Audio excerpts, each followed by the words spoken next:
হ্যাঁ দাও দাও, তোমার পায়ের কাছে দাও। ঠিক আছে আপা। পাখির বাসা আপনারা জানেন যে আসলে পাখি তার যত দিন যাচ্ছে পাখি তার আবাসস্থল হারাচ্ছে। তা আমাদের মনে হয় আমাদের মানব জাতি এগিয়ে আসা উচিত আমাদের প্রকৃতিকে রক্ষার জন্য এবং পাখির উপযুক্ত বাসস্থান তৈরি করে দেওয়ার জন্য।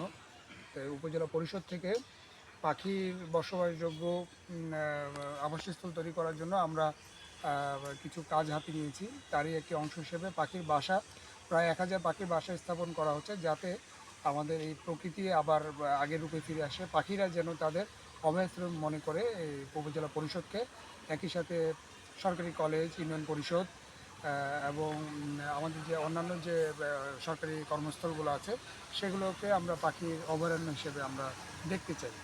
তারই অংশ হিসেবে এই পাখির বাসা স্থাপন করা। অবশ্যই পাখি, এটা আপনারা জানেন যে বন্যপ্রাণী আইনে এটি অপরাধ। যেখানে আমরা এই ধরনের তথ্য পাচ্ছি আমরা ব্যবস্থা নিচ্ছি। ইতিমধ্যে বেশ কিছু ব্যবস্থা নেওয়া হচ্ছে, অনেককে অর্থদণ্ড দেওয়া হয়েছে এবং অনেকগুলো বন্দুকও কিন্তু সিজ করা হয়েছে। এগুলো অভিযান চলমান থাকবে। জাতীয় সম্পদ এই পাখি, আমাদের পাখিকে টিকিয়ে রাখার জন্য এই যে আজকে যে উপজেলা পরিষদ যে সিদ্ধান্ত নিয়েছি, এই সিদ্ধান্তটা হলো এখানে পাখি অভয়ারণ্য মানে মতো সুন্দরভাবে বাসা বাঁধবে, তাদের অবস্থান নেবে এবং আমাদের যেসব এলাকায় এরকম পরিবেশ আছে সেখানে আমরা এই বাসাগুলো যদি দেই তাহলে প্রজন্মগুলো বাড়তে থাকবে এবং সুন্দরভাবে তারা একটা অবস্থান নিতে পারবে এবং আমাদের মানে পরিবেশের একটা ভারসাম্য করার জন্য এবং আমাদের ইকোসিস্টেমটাকে ঠিক রাখার জন্য আমরা উপজেলা পরিষদ থেকে এই প্রকল্পটা গ্রহণ করি। আমাদের এখানে পাখিদের বাসস্থান তৈরি করে দেওয়া হইতেছে। আমরা এটা পরীক্ষামূলকভাবে করতেছি। যদি আমরা দেখি যে এখানে পাখি থাকে এবং যদি এটা আমাদের কাছে মনে হয় যে এটা ভবিষ্যতের জন্য আরও উপযোগী হবে, তাহলে হয়তো ভবিষ্যতে আমরা আরও ব্যাপক আকার। আমরা একটা ক্লে পট বানিয়েছি। এই ক্লে পট আসলে আমরা যেটা বুঝি পাখিরা বাসা করবে, পাখিদের বাসযোগ্য নিজস্ব বাসা আমরা স্থাপন করে দিব গাছের, বিভিন্ন গাছের ডালে ডালে উপজেলা পরিষদের ভিতরে।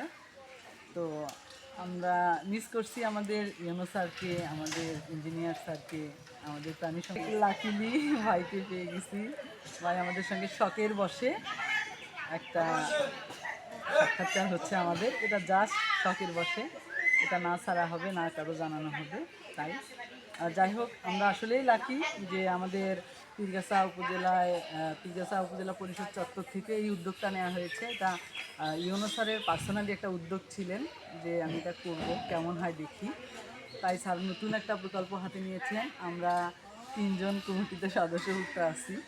আমরা 3 জন মিলে যুক্তিতর্ক বুদ্ধি কী করলে কী করা যায়, খুব অল্প একটা অর্থায়নে এই আয়োজনটা। তাই আমরা অনেক হাইফাই বা সৌন্দর্য করার সুযোগ পেলাম না। তবে আমরা ক্লে পট দিয়ে প্রথম একটা পদক্ষেপ নিয়েছি, দেখি কি হয়।